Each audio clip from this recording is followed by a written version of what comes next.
Hello, everybody. Welcome to this week's episode of Step into the Pivot. We are so happy to have you here, and we are so happy to have our guest today, Chase Sterling. So, Chase, welcome. We're happy to have you on our show. Hi, thank you so much for inviting me. I appreciate you both. Awesome. So, Chase, I haven't heard your story, but I love when I read your bio that you're an Army veteran. So that's amazing. And then when you transitioned, how you're working on some well-being things. So I assume we're going to talk a little about that today, which I think is such an important topic, both for us personally, in business, all those kind of things. And I also think there's going to be some sort of conversation about lemons turning into lemonade and maybe even a 40-pound bag of lemons. I don't know what that's about, but I'm excited to hear. So, even I'm going to let you take it over from here. Thank you, Teresa. Chase, welcome. So great to talk to you. And yes, so our listeners, our followers, our community know that sometimes when we define what Teresa and I mean by pivot, like what's pivot and what are we talking about here, it's about this situation when life gives you lemons. That's a common phrase, right? Mhm. But it's not on a nice platter and it's not like served gently and here we go. How about these five lemons? And then you're like, oh, thank you. I will make lemonade with that. It's not like that. Well, when we have a big life event, a big transition, typically that's an experience as if you were, hit by something like a 40-pound bag of lemons out of nowhere comes blindsides you. Maybe it hits you in the solar plexus. You buckle over and it's really, really uncomfortable. So you've heard us talk about that before if you've been listening to the show for a while. And now Teresa's saying, wait, are you going to talk about the lemons again? Yes, because when I met Chase and I heard what happened to you and how many times and how many stories you have, how many pivots, I was like, wait, Chase, this is as if you were born inside one of these 40-pound bags of lemons, like 100-pound bag of lemons, and then tossed around as the thing was getting, thrown all over the place. So I am bringing in some levity here. I think that's important because you are such a brave individual, and I am really honored and grateful that you're willing to tell us about some of these experiences. So, start anywhere you want and tell us about some of these, main pivots that you've experienced and endured. Sure. Well, thanks again, Ivana and Teresa, for inviting me to come on. And when you sent the email and talked about the lemons, and even then again now, it resonated so much. And I was like, yeah, that absolutely sounds like me. I was born inside a bag of lemons. And then I was just thinking, I like eating lemons. I actually love lemons. Whenever I get them in water, like I eat the raw lemon afterwards. So kind Me of too. like I that. thought I was That's the how only it is. one. No, I do that Oh, all the time. I'll take lemons out of other people's glasses, my friends, if they don't want to, I was like, oh, and I just eat it whole. Um, but yeah, I've had more pivots than I can count. I always joke that I'm like the female Forrest Gump, except I'm not famous. I don't know anyone famous and I haven't done anything super big. But I have a story, I feel like, for almost everything. And if I hadn't lived my life, I would think I was like a pathological liar because it's like, how can one person go through all these things and it be real? Um, but I think starting life in a bag of lemons is set you up for life a little differently. So what we're kind of really talking about is resilience, and how are we resilient through pivots? And what we know about resiliency is that it's really hard to do research on resiliency because we know it's kind of developed in childhood. So it's not super ethical to do a lot of research on children, but I think that's why I'm so resilient and why I've been able to manage so many pivots. And I'm sure I'll have even more pivots in my lifetime, is because my life kind of started difficult in that bag of lemons. So I was adopted before I was even born. But the people who adopted me were really not good people, and they didn't really want me around either. And so it was a very abusive situation. I was in and out of children's services, police coming to my house, lots of different things like that. I ended up going to a group home And then I kind of graduated early. I got emancipated and I was paying rent and out on my own at 17. Um, and just working a lot. That was probably my first pivot, was just being able to get out and get out on my own. And then, Teresa, you mentioned I am a military veteran. I was just working a lot, multiple jobs until I was 21. And I pivoted into the military, and that helped provide me with the avenue to eventually pursue higher education. Um, and then, oh my gosh, there's been so many pivots after that. So, pivoting from active duty into the reserves, into the workforce. I had a botched foot surgery, which turned into 5 foot surgeries, which turned into a lot of autoimmune and medical conditions, a lot of musculoskeletal stuff. So, completely changed my career, which had started more in individual well-being and fitness and physical health, to then pivoting into workplace well-being. And even in that realm, I'm someone who's pivoted my job a lot. And I think, though, that's what kind of makes me a unicorn in my industry, is I've been on every side of it. So I always tell people I know the good, bad, and the ugly of workplace well-being, because I've been on every side of the industry, because I was always kind of pivoting into different roles. And I think in the last few years, some of my pivots have been starting my own consulting practice in 2019. And then throughout the pandemic, I had a really difficult time. I was really challenged with some health issues. I got diagnosed with a very rare condition, had to have an emergency life-saving surgery. I went back to work really too soon, and I was being pushed too hard. I had a silent heart attack and a baby stroke, a transient ischemic attack, which is kind of like a 1 second stroke. Um, and so I pivoted again. I had been doing some work elsewhere and went back to just focusing on me, focusing on the things I love to do. And yeah, I started a nonprofit at the same time. So that was probably like the shortest nutshell version of the chaos that is my life. And I'll let you two decide where on earth you want to dig in, because there, as you can tell, I have been through an enormous amount of pivots, and I will probably continue to pivot.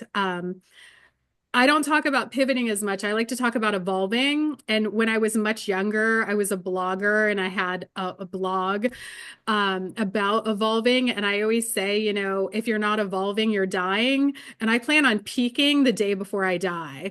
Like, because after you peak, what's left? So I'm just going to continue to evolve and pivot and go up. And then, you know, once I hit the peak, I'm good. You know, I can peace out. All right. Well, I'm just going to start with wow. That was a lot.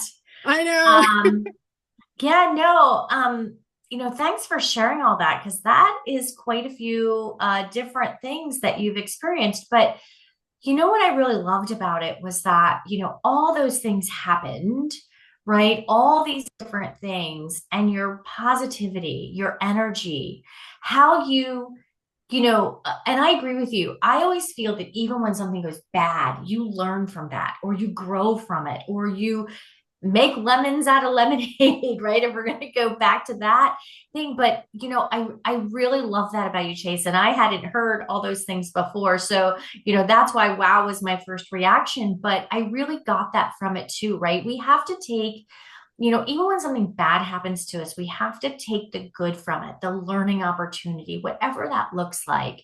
So, can you talk a little about, how these shaped you in that positive way? Like, you have that positivity behind you, and particularly talk maybe about your mental and emotional health, right? I think that's such an important piece of who we are, how we grow, how we bring it forward, right? So, can you talk for a minute or two about that? Absolutely. Yeah, I know it's a lot, and I try not to like trauma dump or like shock people. It's just like, oh, it's just my story. And I try to keep things held back so it's not too much for people. But, I am a lot. I am too much for a lot. And you know what? If it's too much, yeah, I don't know, go somewhere else. I'm just not the right one. Uh, but I love what you're talking about, just about mental health and well-being. Yeah, it definitely has not been an easy journey, and I have struggled a lot. And um I think when you experience hardships as a child, which, we call adverse childhood experiences, when you go through that, well, you don't know any different when you're a kid. Like I really didn't realize. And I think sometimes something will happen, like I'll see something and I'll be like, oh, wow, yeah, that really was bad. Like my life really should not have been that way as a child because I was just so unaware. So I didn't really know when you don't know any different, you really don't know that things are wrong or bad. So it didn't impact me in some ways, but I definitely really struggled when I was younger with depression, a lot of depression, really, enormous trauma I had been through as a child. Um, I sought counseling when I was in my 20s after some traumatic events and really have always wanted to do the work. I've always been a very self-aware and introspective person. Um, and so, because I do have complex trauma, I do work with a mental health clinician, which I think is important for certain life experiences. I always say everyone needs support, and some people need a clinical intervention. And so, because I have, what experts call like compounded complex post-traumatic stress, I do work with a mental health clinician who helps. Um, but where I really got my mindset from is I think I've always been a very optimistic person, but very grounded in reality. So, like, optimistic realism, I like to call it non-toxic positivity because life is hard. Life is hard. It's not fair. Sometimes really bad things happen, and it's not okay that they happened. But we have to decide how are we going to wake up every day, and that is also a choice. So I think something that was very transformative for me was when I was in my 30s, I had had a series of these surgeries. I had developed pretty severe chronic pain that I have every day. My baseline pain is like a 4, like I'm in pain 100% of the day, but I'm just kind of used to it. And I was working with a lot of mindfulness techniques and reframing and all the things you learn, but I'm going to choose to wake up every day and I can choose to be miserable and wallow in self-pity and woe is me and just live there. Or you do have to stay there for a while. That's toxic positivity. I think not honoring that people need to feel their emotions and process them and work through them. You do need to stay in those dark places sometimes so you can process. But when you move through them, how are then you going to move through? It's never okay that these things happened. But I'm going to choose to wake up every day and I'm going to choose to not be miserable. And it doesn't mean that I'm not in pain. It doesn't mean that bad things don't still happen. It doesn't mean I don't have days where I'm stressed or, I will say I don't really struggle with depression anymore. And I'm very grateful for that. But I definitely have days when I'm sad or I cry. But every day you wake up is a chance to start over again. And that's kind of my philosophy on life is, every day you wake up, it's a chance to start over. You can choose to start over in the next second of life if you want to. And so that really keeps me going. But yeah, it doesn't mean I don't have regrets about things I've done. It doesn't mean a lot of things, but hopefully, yeah, that was kind of a long-winded answer. No, it's great. It's wonderful to see you do this introspection in front of us, because you called yourself out on being an introspective person. And so Oh, here it is, you're kind of like doing this like reflexive journaling out loud, what was going on here? I've started saying, I've started using the word hopeful again. I've kind of like reclaimed it. I walked away from it a while ago. I was really irritated by it and hope and hopefulness, having experienced some things that that there was a certain like hurt, I think, that wanted to be acknowledged and dealt with before I could turn back to that word. And now when I think about hopeful, it's really aligned with what you're describing, which is, there's a renewed sense of optimism and also willingness to take an action because, some of the things you're describing were pivots that happened to you and you were completely helpless over. You didn't ask for that. You didn't ask for that immediate experience. And then you mentioned some career changes and other transitions. And it sounds like you've had a real big number of both kinds of pivots. the ones that happened and then you had to adjust, and then the ones that you initiated, taking an action, perhaps having done some introspection. And I'm curious if you can help us connect the two, as part of that evolution and as part of the journey and the transformation that you've experienced. Yeah, and thanks for kind of honoring my introspection. I am a verbal processor. I think out loud. I talk with my hands and I like look up a lot when I'm thinking. But yeah, that is how I process things is I have to say it out loud. And that is I think out loud, which, some people like and it annoys other people, and that's okay. Um, but yeah, I've made pivots from both, yeah, things happening to me and then me deciding to change something. I think I think though, even when things have happened to me, it's your choice to change. Um, and I've realized in my life, I think my purpose in this world is to help other people who have been through things similar to me and help show them that like you can change, you can pivot, you can, do things. But it's not, life is not fair. We all don't have the same resources. We all don't have the same opportunities. But how do you really identify what is within your control? And that's what you have to focus on. You have to focus on there are so many variables we can't change, but what can we change? What do we have power over? What do we have control over? And how can we change our situation, even with the cards stacked against us?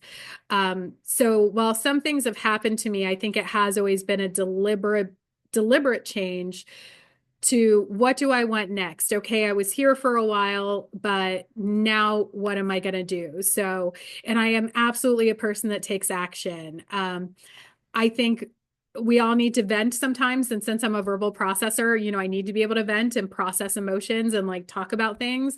But staying there develops really a lot of negativity. You can't stay there. You have to process it, you have to move through it. So after I'm done, I do take action. I make a plan. I am really, really good at strategy. That's what I do in my professional world. And that is what I do. I think that's how I've been successful in my life is I always make a plan and kind of a strategy for myself. So from when, I moved across the country and I had moved from, I had been teaching at a community college in Dayton, Ohio, and then I moved to San Francisco. And I had never even been there before. But you know what? I was like, I'm going to go move to San Francisco. And I had like a year plan. I developed my plan, my roadmap. How much money do I need to save? How am I going to get there? And I made it happen. And I've done that a lot. I've lived in over 20 places. I feel like I'm always kind of trying to find home and where I'm going to settle. So I have to make that plan. So I think whether it happens to you or you choose it for yourself, you have to make that choice for yourself of whatever happened, whatever your circumstance is, it's the circumstance. But what is within your control to try to make that circumstance better? It doesn't mean it's ever going to be maybe palatable. It's never going to be maybe happy, but how can you get to content? And I had a really interesting conversation a few weeks ago when I was talking to someone, and they did happen to be someone who's trained in mental health clinicians. And I was talking about happiness, and they were like, well, happiness is an emotion and happiness is fleeting. And I was like, as we talked, she goes, oh, what you're really talking about is just contentness. And that's what we should strive for. We should strive for being content because being happy all the time is not realistic. We can't stay in this happy place all the time. And I was like, yeah, that's not my definition of happy. And so my definition really is more about contentness. But I appreciated her really explaining the differences and how she was hearing things because, yeah, you can't be happy all the time. And I was like, oh, no, I know I can't be happy all the time. I just want to feel like this way. And so I think striving to be content, being satisfied with what we have, not comparing. I always love telling people I babysat for this young girl. Her name was Aria, and her family was Hindu. So she practiced Hinduism. And I think this is a tenet from their faith. And she was 5 and she was in my backseat. We were driving and she held up her hand. I don't know what I said. And she said, Chase, we don't compare. Comparing leads to suffering. And I believe that is a tenet in their faith. And I always remember that little 5-year-old Aria just schooling me on life. But yeah, comparison is the thief of joy, I think is like a common phrase people say. So how do we really make friends with being content?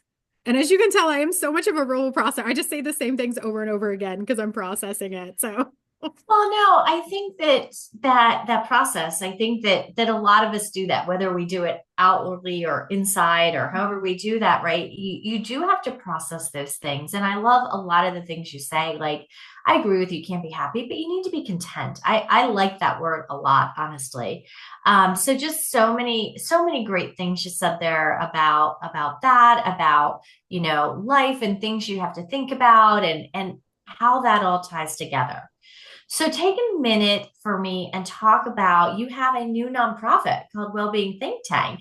And I'd love for you to tell me and our listeners a little bit about that and how that kind of ties into these pivots. absolutely. So in 2019, I started my own consulting practice. So I do kind of organizational consulting with companies and build like these very complex interdisciplinary strategies. And that's called HHP cultures. And during that time, I started doing, I said, I speak, I consult, and I educate. And the education was me doing webinars. And when the pandemic hit in 2020, I was like, there's so many other things going on that I'm not really skilled to talk about, that, I'm not an expert in, I don't have an educational background in. And there's really a difference between like motivational speaking and inspiring people and then giving advice or educating. And I take that really seriously. So I really wanted to bring on other educators.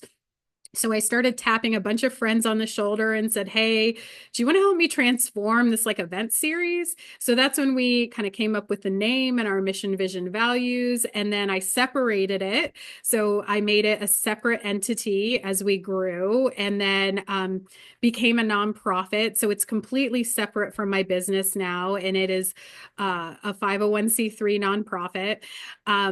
And we're really passionate about providing education on workplace well-being. And I say anyone who is passionate about well-being in the workplace can come. And when it comes to well-being at work, all you need to do is everything. Everything impacts our health and well-being at work. Leadership impacts it. Our benefits impact it. The programs and resources offered to us, leadership, the physical environment, how we're communicated to, like everything impacts our health and well-being. So we talk about all kinds of topics. Being a nonprofit is really great because it allows me to invite a lot of really amazing researchers and practitioners to come on and share their insights. And since we're a nonprofit, we're not selling anything, they're like, yeah, I'll come and talk for you. And so we're able to produce these monthly events. And it's really lovely. I've learned so much. And bringing speakers on kind of the way you're bringing on with me right now, we learn so much from each other. I firmly believe in collaboration. I tell people I speak with confidence and authority, but I don't think I'm right all the time. I know I'm not. And by bringing all these people on, I've just learned so much. And I love how generous people are with their time and their knowledge and sharing it. It just always really fills my cup when people are willing to come on and share. And we spend so much of our lives at work, and I have a lot of chaseisms when it comes to my work. And one is, as individuals, of course, we have a personal responsibility to care for our own health and well-being. But the role of a workplace is to, at a bare minimum, leave us in that kind of homeostasis. But for most of us, work brings us down. It has a negative impact on our mental health, on our physical health, and that impacts the rest of our lives. And so I think it's really imperative for society. We need to work. The majority of us are not wealthy and need to work. Work at its heart is an exchange of labor for money. So we need to do that. But we need to make workplaces a place where we leave feeling uplifted. If we left work every day and we felt accomplished and uplifted, we would be better parents. We would be better partners. We would be better plant moms, or I have a cat, we would work on our hobbies. We would nourish ourselves more. And we spend so much of our life at work that I just think making workplaces better is something I'm super passionate about. So that's a little bit about Wellbeing Think Tank, and that's our name, Wellbeing Think Tank. So Chase, we could talk to you for a long time because there's I so much know. to cover, so much to cover. Being mindful of the time, because one of the things that we do with the pivot is that's part of our kind of like paying attention to well-being. We wanted to put something out there that folks could tune in, could listen to from start to finish while they're on a walk, while they're completing some kind of a break. And we were really thinking about a break, a woman on a break from work, and then still kind of staying connected with some of these topics, but taking a walk with these conversations in her mind, and hopefully reaching her heart as well, their hearts, because this show is for everybody. There is something that I am ready to ask you, our final question that we ask all the guests, but Teresa, we cannot not bring up the military background at all. Like, I just want to know, like, super quickly, three things that you learned in the military that you still use all the way through today that are like, principles or the way you've transformed through that experience. They're like, you know what? This is, maybe it's like, I'm always on time. And that is like Well, time and and being, or and I'm it's not. funny, you say that, even because when I first talked about that, it's totally true, because I loved also that you used that, and I think a lot of people, like, you use that at a time in your life where you needed kind of that structure, or what, like, and I think a lot of people do that we don't give them credit for. So I think that's a really cool thing too. I have a lot of family who was in the military over time, but I know even as putting you on the spot, but I could see you thinking. So I think this question is going to be kind of easy for you.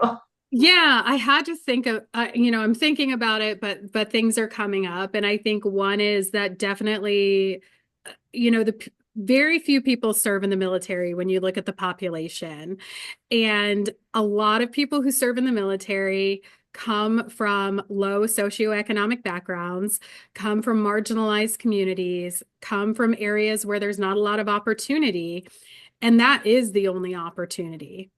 And so, serving in the military, there's a lot of pros and there's a lot of cons. But I think understanding that, life is not fair. We all do not. I think a lot of times, especially in the United States, we have this narrative that it's equal and everyone has the same opportunities, and pull yourself up by your bootstraps, and like the world is your oyster. And that is not true at all. There are millions of people in the US, in this world, who are brilliant, who are never going to be given the opportunities to thrive. And you see that in the military, and a lot of people disparage, people who go in, or whether you're enlisted like I was, or an officer, which usually you come from a little bit different socioeconomic background, because that means you had an opportunity for education first. But I think throughout life, when I look in the workplace, like, or in life, I really like to try to give opportunities to other people. Most people from my background do not succeed in life. And if not for people giving me opportunities and noticing that, okay, she might be rough around the edges, but we could polish some things up. And so I do think that's something I carry with me from the military, is that there were so many amazing people I met who just hadn't had opportunities yet. Um, that was kind of the first thing that came to me. I was joking. I was just laughing when you said the on time, because I'm always late for everything. I'm not on time at all. But I think, oh gosh, what else did I really learn from the military? I'm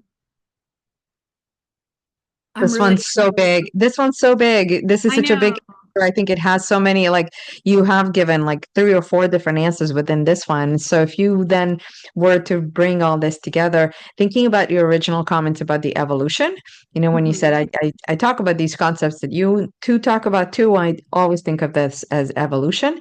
How were all these, unexpected big moments, transitions, many of them uninvited, many of them initiated.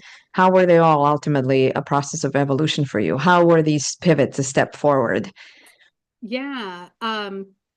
Oh gosh. Well, I was thinking of the other thing that came to mind with the military. I do just kind of want to sneak it in there real quick, which is really honoring people, as humans first. And I think something I'm really proud of myself for is that honestly, I can look at every job I've had and I still have a connection at least from every job. And I am not perfect. I have messed up in leadership positions billions of times. I like to say I fail up. But I think that is something I started in the military was I knew everyone's names. I knew who their spouses were. I knew their kids' names. I knew about them as a human being first. And I genuinely care for people.